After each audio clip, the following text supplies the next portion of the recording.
Hello guys, welcome to my YouTube channel. आज मैं आप लोगों के लिए न्यू फैन फिक्शन लेके आई हूँ जिसका नाम है रिवेंज।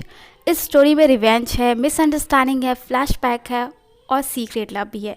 इस स्टोरी में वांजी एक माफिया बिजनेसमैन होता है और विंग एक बेकरी शॉप ऑनर होता है। और जिस किसी को भी माई आइडल टाइप स्टोरी पसंद है उसके लिए मैं एक न्यू आइडल टाइप स्टोरी लाऊंगी, बट वो थोड़ा साइको टाइप का होगा, तो प्लीज़ उसके लिए वेट कीजिएगा। मैं इस आइडल टाइप स्टोरी को कंटिन्यू नहीं कर पाऊँगी, आई एम सॉरी। तो चलिए स्टोरी शुरू करते हैं। वांजी बैंकॉक में एक मीटिंग में बिजी होता है, तभी उसका फ़ोन रिंग करता है।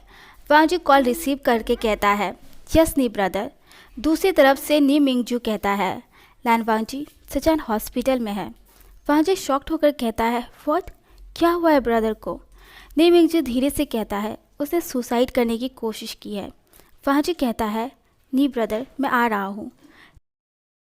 3 घंटे के फ्लाइट के बाद वांजी एयरपोर्ट से सीधे हॉस्पिटल जाता है। वांजी नी मिंगजू से पूछता है, नी ब्रदर कैसे हैं? तभी डॉक्टर रूम से बाहर आते हैं। वांजी चिल्लाते हुए डॉक्टर से पूछता है, डॉक्टर मेरे ब्रदर कैसे हैं? डॉक्टर वांजी को शांत कराते हुए कहते हैं, प्लीज़ शांत हो जाइए मिस्टर लैन। वांजी चिल्लाते हुए कहता है, मेरे ब्रदर हॉस्पिटल में हैं और आप मुझे शांत होने के लिए कहते हैं? अगर मेरे ब्रदर को कुछ भी हुआ तो मैं पूरे हॉस्पिटल को जला दूंगा। डॉक्टर कहते हैं, मिस्टर लैन हम अपना बेस्ट देने की कोशिश करेंगे। नी मिंगजू कहता है, लैन वांजी डॉक्टर को उनका काम करने दो। थोड़ी देर बाद डॉक्टर आते हैं। डॉक्टर कहते हैं, मिस्टर लैन हमने आपके ब्रदर को बचा लिया, लेकिन वांजी घबराते हुए पूछता है, लेकिन क्या? डॉक्टर कहते हैं, आपके ब्रदर का केस बहुत क्रिटिकल है। हमने उन्हें बचा तो लिया है, लेकिन गहरी इंजरीज की वजह से वो कोमा में चले गए हैं। वांजी कहता है, क्या? डॉक्टर कहते हैं, वांजी गुस्से में कहता है, क्या मतलब है आपका? नी मिंगजू वांजी को शांत कराते हुए कहता है, वांजी काम डाउन। वांजी सैड होकर कहता है, कैसे शांत हो जाऊँ नी ब्रदर? नी मिंगजू डॉक्टर से पूछता है, डॉक्टर सचैन को कब तक होश आएगा? डॉक्टर कहते हैं, मिस्टर नी ये पेशेंट पर डिपेंड करता है कि वो कब उठना चाहते हैं। कई पेशेंट को 1 वीक लगता है तो कई बार 1 साल लग जाते हैं। वांजी कहता है, डॉक्टर कुछ भी कीजिए लेकिन मेरे ब्रदर को ठीक कर दीजिए। डॉक्टर कहते हैं, सॉरी मिस्टर लैन लेकिन हम इसमें कुछ नहीं कर सकते। वांजी गुस्से में डॉक्टर को पंच करने वाला था, तो ये नी मिंगजू उसे रोकते हुए कहता है, वांजी मेरे साथ आओ। वांजी कहता है, नहीं मैं अपने ब्रदर से मिलना चाहता हूँ। वांजी सीधे इमरजेंसी वार्ड में चला जाता है। वांजी अपने ब्रदर को इस कंडीशन में देखकर इमोशनल हो जाता है। वांजी सचैन का हैंड होल्ड करते हुए कहता है, सॉरी ब्रदर ये सब मेरी गलती है, मुझे आपके साथ रहना चाहिए था, आपको ये सब करने से रोकना चाहिए था। मैं अकेले कैसे रहूँगा ब्रदर, प्लीज़ उठिए ना। वांजी रोने लगता है। नी मिंगजू वांजी के पास आकर कहता है, वांजी तुम ट्रैवल से थक गए होगे, घर जाकर रेस्ट करो, सचैन के पास मैं रहता हूँ। वांजी कहता है, नहीं नहीं ब्रदर मैं ब्रदर के पास रहना चाहता हूँ। नी मिंगजू वांजी को समझाकर घर भेजता है। हॉस्पिटल से बाहर आकर वांजी किसी को कॉल करता है। वांजी कॉल पर कहता है, वैनिंग ब्रदर के लास्ट कॉल डिटेल निकालो और देखो कि उन्होंने किससे बात की है और उसकी पूरी डिटेल निकालो। वैनिंग कहता है, यस बॉस। मैंशन पहुंचने के बाद वांजी अपने रूम में जाने वाला था, लेकिन वह सचैन का रूम देखकर रुक जाता है और सचैन के रूम में चला जाता है। वह सचैन के बेड पर बैठता है। उसकी नज़र टेबल पर रखी उसके और सचैन के फ़ोटो फ्रेम पर जाती है। वांजी सचैन की फ़ोटो देखकर रोते हुए कहता है, क्यों ब्रदर आपने ऐसा क्यों किया? अगर आपको कोई प्रॉब्लम था तो आप मुझसे शेयर करते, लेकिन आपने ये डिसीज़न क्यों लिया ब्रदर? वांजी फ़ोटो फ्रेम टेबल पर रखने ही वाला था, तभी उसकी नज़र टेबल पर रखी एक ब्लैक डायरी पर जाती है। वांजी उस डायरी को पढ़ता है। उसमें लिखा था, डियर लव मैंने ऐसा क्या किया कि तुम मुझे छोड़कर चले गए? हम एक दूसरे से कितना प्यार करते थे, फिर तुमने ऐसा क्यों किया? मैं तुम्हारे साथ अपनी पूरी लाइफ जीना चाहता था। तुम मेरे लिए बहुत स्पेशल हो, तुम्हारे और मेरे ब्रदर के सिवाय मेरे लाइफ में और कोई नहीं है, लेकिन तुम मुझे छोड़कर चले गए। तुम्हारे बिना मैं नहीं जी सकता। यो सचैन। वांजी सरप्राइज होकर कहता है, ब्रदर किसी से प्यार करते थे? ये सब उन्होंने उस पास्टर की वजह से किया है, क्योंकि उसने मेरे ब्रदर को चीट किया। फैनिंग वांजी को कॉल करता है। फैनिंग वांजी को बताता है, बॉस सचैन सर ने लास्ट टाइम जिस पर्सन को कॉल किया था उसका नाम विभूषण है। वांजी पूछता है, वो कौन है? वैनिंग कहता है, उसकी बेकरी शॉप है और वह एक एडॉप्टेड चाइल्ड है, लेकिन कुछ महीने पहले ही उसके एडॉप्टेड पेरेंट्स की एक एक्सीडेंट में डेथ हो गई है और उसका एक ब्रदर भी है, लेकिन उसके बारे में ज़्यादा इन्फॉर्मेशन नहीं है। वांजी कहता है, फैनिंग विभूषण मुझे मेरे सामने चाहिए। फैनिंग कहता है, ओके सर। फांजी गुस्से में कहता है, विभूषण, तुमने मेरे ब्रदर के साथ प्यार का नाटक किया और जब तुम्हारा मन भर गया तो उन्हें मरने के लिए छोड़ दिया। मैं तुम्हारी ज़िंदगी हेल बना दूंगा। इवनिंग में विभूषण अपना शॉप बंद करके अपने घर की तरफ जा रहा था। रास्ते में उसे फील हो रहा था कि कोई उसे फॉलो कर रहा है। फिंग जैसे ही पीछे मुड़ता है, कोई उसे क्लोरोफिन सुंघाकर बेहोश कर देता है। आधे घंटे बाद फिंग को जब होश आता है, वो खुद को एक चेयर से बंधा हुआ देखता है।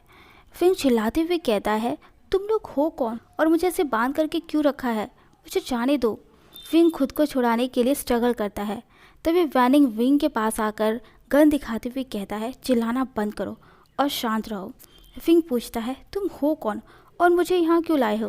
वैनिंग कहता है, ये तुम्हें हमारे बॉस बताएंगे। फिंग कहता है, कौन है तुम्हारे बॉस और उन्हें मुझसे क्या चाहिए? तभी एक ब्लैक शैडो अंदर आते हुए दिखाता है।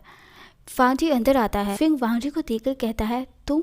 फांजी पूछता है, तुम मुझे जानते हो? फिंग कहता है, नहीं, मैं तुम्हें नहीं जानता, लेकिन मैंने किया क्या है? फांजी फिंग के क्लोज आकर उसके नेक को दबाते हुए कहता है, तुम्हें क्या लगता है अगर तुम इनोसेंट बनने की कोशिश करोगे तो तुम्हारी गलती छिप जाएगी? फांजी अपनी पकड़ टाइट कर देता है, जैसे विंग सांस नहीं ले पाता। तभी नी मिंगजू आता है और वांजी को खींचकर रूम से बाहर ले जाता है। फांजी गुस्से में कहता है, नी ब्रदर, आपने मुझे रोका क्यों? ब्रदर की ऐसी हालत उसकी वजह से है। नी मिंगजू कहता है, मैं तुम्हें रोक नहीं रहा हूँ वांजी, मैं बस इतना कहना चाहता हूँ कि हमारे पास कोई प्रूफ नहीं है कि उस लड़की की वजह से ही ये सब हुआ है। वांजी कहता है, ब्रदर ने लास्ट टाइम विभूषण को कॉल किया था। नी मिंगजू कहता है, हो सकता है, लेकिन इससे ये प्रूफ नहीं होता कि इसमें उसकी गलती है। और वांजी, अगर सिचैन होता तो वो भी यही कहता। वांजी कहता है, ठीक है। वांजी विंग के पास जाता है और उसे अपने बेडरूम में ले जाता है और बाहर से डोर लॉक कर देता है। वांजी वैनिंग से कहता है, वैनिंग, ब्रदर और विभूषण के बीच की कन्वर्सेशन की रिकॉर्डिंग निकालो। वैनिंग कहता है, बॉस, इसमें थोड़ा टाइम लगेगा। वांजी कहता है, मुझे सुबह तक रिकॉर्डिंग चाहिए। वांजी कहता है, ओके बॉस। हमें फ्लैशबैक की स्टोरी दिखाई जाती है। फिंग, अपना ख्याल रखना। फिंग कहता है, लेकिन जंगशा, तुम कहाँ जा रहे हो? तुम हमें छोड़कर कैसे जा सकते हो? जंगशा कहता है, सॉरी विंग, लेकिन मुझे जाना होगा, बाय। जंगशा बस पर बैठकर जाने लगता है। फिंग वहाँ खड़े होकर बस जंगशा को जाते हुए देखता है। प्रेजेंट टाइम मॉर्निंग में वांजी फ्रेश होकर नीचे हॉल में आता है, जहाँ पर वैनिंग और नी मिंगजू उसका वेट कर रहे थे। वांजी पूछता है, वैनिंग, कुछ पता चला? नी मिंगजू कहता है, वांजी, तुम खुद चेक कर लो। वैनिंग रिकॉर्डिंग स्टार्ट करता है, कॉल रिकॉर्डिंग। सिचैन कहता है, बीबी प्लीज़ मिलकर बात करते हैं। दूसरी तरफ से कहता है, नहीं, तुम्हें समझ में नहीं आ रहा है, मैं तुमसे नहीं मिलना चाहता। सिचैन कहता है, क्यों? क्या तुम अब मुझसे प्यार नहीं करते? क्या तुम्हारा प्यार झूठा था? दूसरा पर्सन कहता है, मैं जा रहा, मुझे कांटेक्ट करने की कोशिश मत करना। सिचैन कहता है, नो बेबी प्लीज़, मैं तुम्हारे बिना नहीं रह सकता, मैं मर जाऊंगा। दूसरा पर्सन कहता है, तो मर जाओ। रिकॉर्डिंग सुनने के बाद वांजी गुस्से में अपने रूम जाता है और सो रहे विंग का हाथ पकड़कर उसे घसीट कर बाहर ले जाने लगता है। फिंग दर्द में चिल्लाते हुए कहता है, छोड़ो मुझे दर्द हो रहा है, तुम मुझे कहाँ ले जा रहे हो? वांजी गुस्से में कहता है, तुम्हारी पनिशमेंट के पास। वांजी विंग को एक डार्क रूम में बंद कर देता है। फिंग दरवाजे को पीटते हुए कहता है, प्लीज़ मुझे यहाँ से बाहर निकालो, मुझे अंधेरे से डर लगता है। देखो, तुम्हें कोई मिसअंडरस्टैंडिंग हो रही है। वांजी कहता है, मुझे कोई मिसअंडरस्टैंडिंग नहीं हो रही है और तुम्हारे चीखने से सच नहीं बदल जाएगा। फिंग रोने लगता है। फिंग को निक्टोफोबिया है, उसे अंधेरी जगह से डर लगता है। उसे ऐसा फील हो रहा था जैसे कोई उसके क्लोज आ रहा है। वो तुरंत दौड़कर दरवाजे के पास आता है और डोर नॉक करने लगता है। फिंग चिल्लाते हुए कहता है, प्लीज़ दरवाज़ा खोलो, मुझे डर लग रहा है, प्लीज़, तुम जो भी बोलोगे मैं करूँगा। जिन गोंगयाओ विंग के चिल्लाने की आवाज़ सुनकर वांजी के पास आकर कहता है, मुझे लगता है उसे अंधेरे से डर लगता है। वांजी चिढ़ते हुए कहता है, तो मैं क्या करूं? नी मिंगजू कहता है, वांजी, तुम उसे किसी और तरह से भी तो पनिश कर सकते हो ना।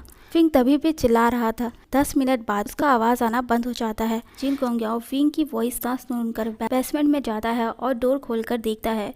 फिंग फ्लोर पर बेहोश था और ठंड से उसकी बॉडी शिवर कर रही थी। वांजी भी बेसमेंट में आता है। वो विंग की बॉडी को टच करके देखता है। वांजी को फील हो रहा था कि विंग की बॉडी शिवर कर रही है।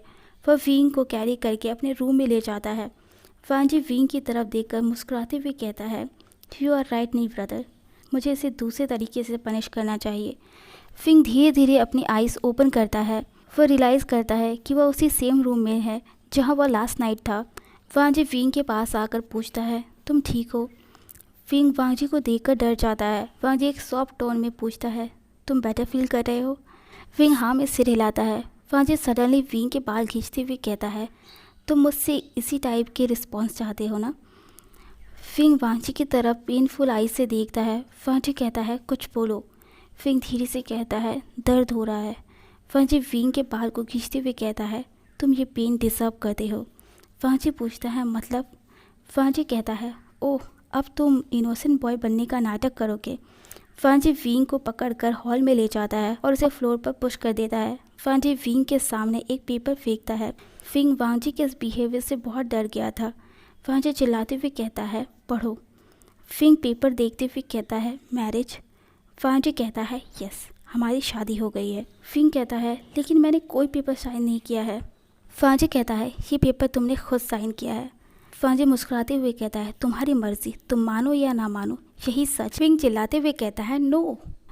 वांजी विंग के चिक्स को टाइटली पकड़कर कहता है, दोबारा मुझ पर कभी चिल्लाना मत। विंग रोते हुए कहता है, छोड़ो मुझे दर्द हो रहा है। वांजी विंग के चिक्स को छोड़ते हुए कहता है, तुम्हें मेरे पार्टनर होने के नाते मेरी सारी बात माननी होगी। विंग कुछ नहीं कहता। वांजी चिल्लाते हुए कहता है, तुम्हें समझ में आया? विंग हाँ में सिर हिलाता है। वांजी पूछता है, हम क्या हैं? विंग हकलाते हुए कहता है, मैं मैरिड। वांजी कहता है, गुड, जाओ अब हमारे लिए फूड प्रिपेयर करो। विंग सोचता है शायद वांजी उसकी और अपनी बात कर रहा है। वांजी कहता है, मेरे कुछ फ्रेंड्स आने वाले हैं। वांजी विंग को अलग अलग डिश का नाम देता है। विंग कुछ कहने वाला था, लेकिन वांजी बीच में रोकते हुए कहता है, मेरी बातों को कभी मना मत करना। विंग हाँ में सिर हिलाता है और किचन में चला जाता है। विंग वांजी के दिए हुए हर टास्क को बिना कुछ कहे पूरा करते जा रहा था। उसने वांजी की मैरिड वाली बात भी बिना पेपर पढ़े मान लिया था। 40 मिनट बाद विंग वांजी के पास जाकर कहता है, फूड रेडी है सर। वांजी कहता है, बैठो। विंग वांजी से थोड़ी दूरी पर बैठता है। वांजी कहता है, यहाँ से भागने की कोशिश मत करना, क्योंकि तुम मुझसे छिप नहीं सकते। विंग कहता है, लेकिन मैंने कुछ भी नहीं कहा। वांजी कुछ कहने ही वाला था, तभी नी मिंगजू कहता है, वांजी हम आ गए हैं। उसके साथ जिन गोंगयाओ और शुयांग भी थे। वांजी विंग को ऑर्डर देते हुए कहता है, फूड सर्व करो। विंग नोट करता है और किचन में चला जाता है। शुयांग कहता है, ये बहुत ही इनोसेंट दिखता है, इसे देखकर कोई नहीं कह सकता कि उसने सिचेन के साथ इतना बड़ा गेम खेला। विंग उनके पास जाकर कहता है, सर फूड सर्व हो गया है। सभी डाइनिंग टेबल पर बैठ जाते हैं। वांजी विंग से कहता है, तुम रूम में जाओ। शुयांग कहता है, क्यों, उसे भी हमारे साथ खाने दो। वांजी कहता है, इसकी कोई ज़रूरत नहीं है, तुम जाओ। विंग रूम में चला जाता है। जिन गोंगयाओ कहता है, वांजी तुम मुझसे रिवेंज ले रहे हो। वांजी जिन गोंगयाओ की तरफ देखता है, लेकिन कुछ कहता नहीं। जिन गोंगयाओ कहता है, देखो उसे, वो तुम्हारा दिया हुआ हर टास्क पूरा कर रहा है, जैसे उसे कोई फ़र्क ही नहीं पड़ता है। शुयांग कहता है, क्या मतलब है तुम्हारा? जिन गोंगयाओ मुस्कुराते हुए कहता है, तुम्हें नहीं लगता वांजी गेम बराबरी का होना चाहिए? नी मिंगजू और शुयांग एक दूसरे की तरफ देखते हैं। वो समझ गए थे कि जिन गोंगयाओ क्या कहने की कोशिश कर रहा है। वांजी भी कुछ सोचकर स्माइल करता है। खाने के बाद सभी अपने घर चले जाते हैं। वांजी भी बिना नॉक किए अपने रूम में चला जाता है। विंग बेड पर बैठकर बुक रीड कर रहा था, लेकिन वांजी को देखते ही वो तुरंत उठ जाता है। वांजी कहता है, इट्स ओके। विंग कहता है, हाँ। वांजी कहता है, तुम बुक पढ़ सकते हो। विंग कहता है, सच में? विंग वांजी को गुस्सा ना होते देख ब्राइटली स्माइल करता है। वांजी विंग को स्माइल करते देख सोचता है, ये इतनी छोटी बात पर स्माइल कर रहा है। वांजी कहता है, मैं कुछ काम से बाहर जा रहा हूँ। विंग में रिस्पॉन्स करता है। वांजी कहता है, वैसे तुम्हारी कुकिंग अच्छी थी। वांजी वहाँ से चला जाता है। विंग शॉक था कि कैसे वांजी उससे नॉर्मली बात कर रहा है। विंग सोचता है, क्या उसने हमारे मैरिज को एक चांस देने का सोचा है? विंग ये सोचकर स्माइल करता है। वांजी सिचैन के पास बैठा हुआ था। वांजी कहता है, आप कब उठेंगे ब्रदर? आपको पता है मैं उस पर्सन के साथ रह रहा हूँ जिसने आपकी ये हालत की है। आप चिंता मत कीजिए ब्रदर, एक दिन वो भी ये पेन फील करेगा जो उसने आपको दिया है, आई प्रॉमिस। ओके गाइस, आज का पार्ट बस इतना ही। आई होप आप लोग को ये स्टोरी अच्छी लगी। अगर आपको स्टोरी अच्छी लगी तो प्लीज़, और अगर आपको ये स्टोरी अच्छी लगी और आपको उसका नेक्स्ट पार्ट चाहिए तो प्लीज़ लाइक कीजिए, कमेंट कीजिए, सब्सक्राइब कीजिए। Bye, thank you so much.